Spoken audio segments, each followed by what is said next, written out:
Hey everybody, it's Jason Blaha here, and today I want to give you guys a detailed discussion and talk of really what determines how strong a person is specifically. Specifically, because we measure strength as the production of force against an external object. And the silly thing that you see people say is that, oh, well, there's different types of strength. No, there's not. We measure strength in modern exercise science by taking simple exercises, relatively simple exercises like a deadlift or a squat or a bench press or an overhead press, and see how much weight you can lift for an all-out 1 rep max. Okay, that is actually considered to be, for science purposes, the most valid unit that we have. This is how exercise science measures your strength.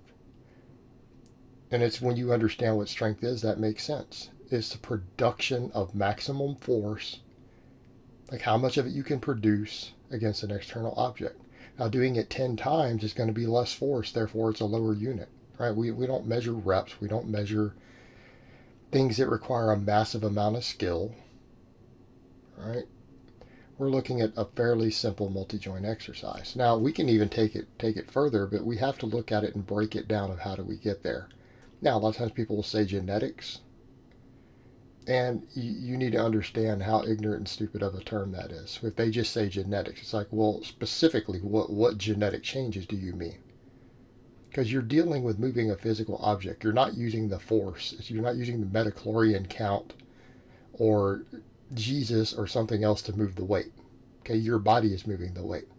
Therefore, if there's a genetic difference in someone, there is a physical, measurable structure difference somewhere in their body, whether it's a muscle fiber angle or a limb length or where a tendon inserts or some difference in their muscle fiber distribution, right? Genetics, when you just say genetics, you sound stupid. You really do.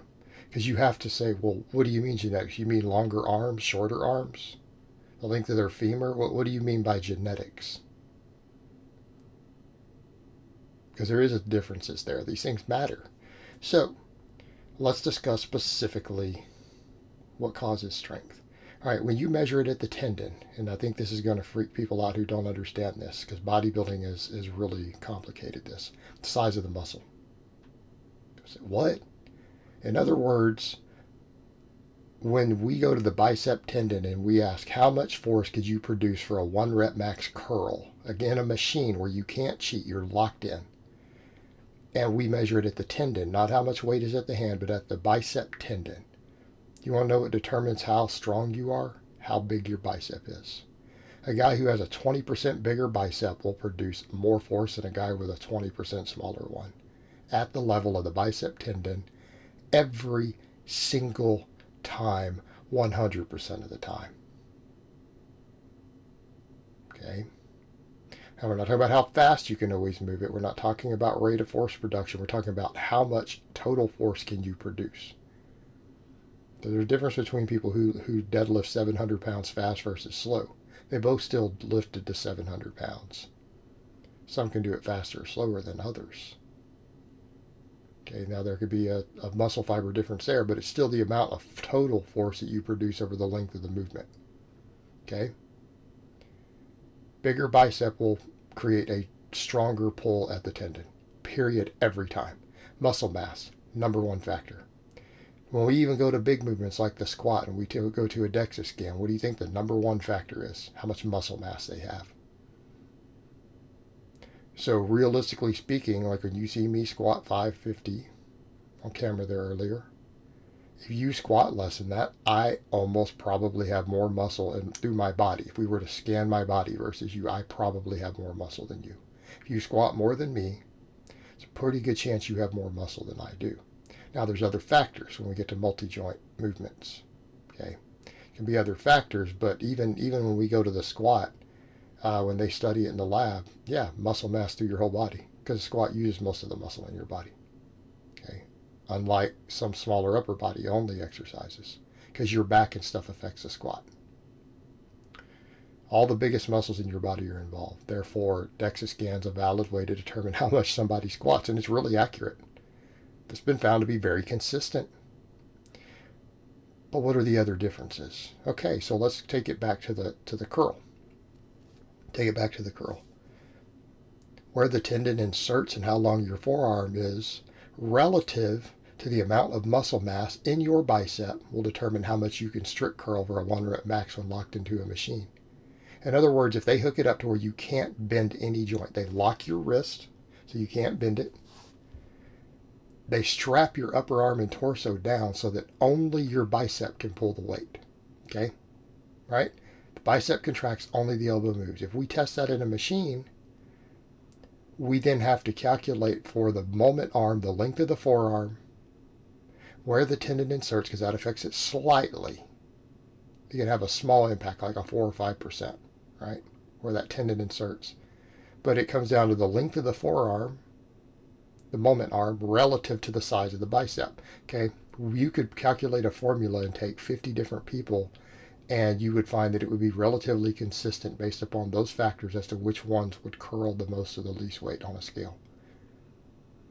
Leverages. Okay? Leverages cannot be removed. So it's muscle size is the primary, if not the only real factor at the level of the tendon. When we're dealing with a single joint exercise, the levers relative to the force it produces at the tendon, which is determined by the muscle size. Okay, so what are our factors here for a single joint movement? For a single joint movement, it's muscle size, then the length of the moment arms. Okay, leverages. Muscle mass, leverages. That's it. And it'll be very, very, very consistent from person to person. Now people say, well, what do you mean? Some people can max more on a max, but now you're talking about big movements.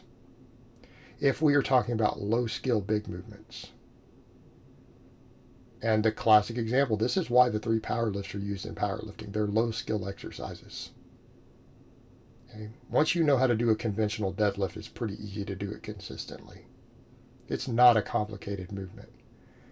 Once you dial it in perfect, the barbell squat is not a complicated movement, and your squat max is not going to change dramatically with different styles. Okay? And if people have a really bad form breakdown on a squat, it's usually a muscle weakness, which goes back to muscle mass. Whoa.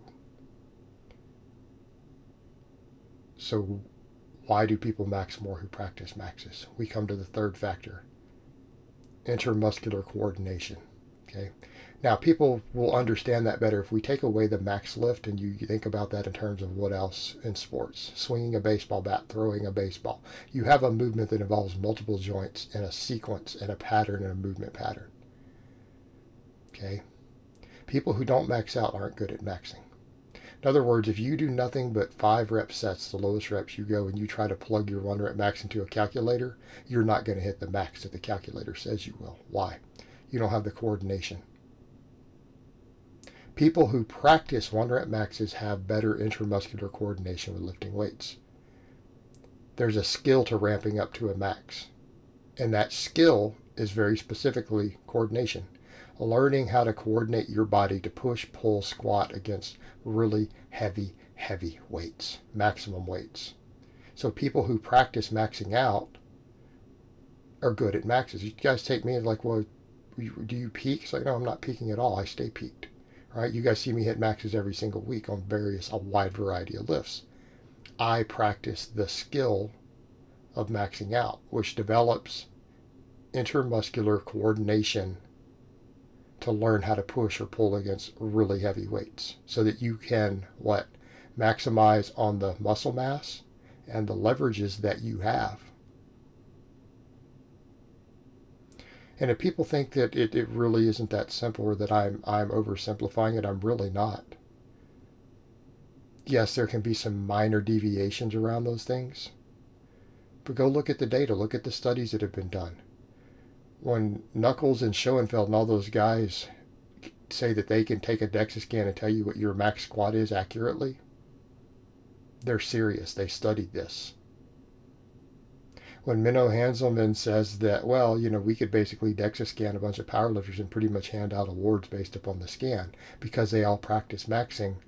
Some of them practice it more than others, so there'll be some deviation. But largely, we could almost predict their placings from a DEXA scan alone, because we know their levers and their moment arms and their lever links and the amount of muscle they have on their body. we could calculate it.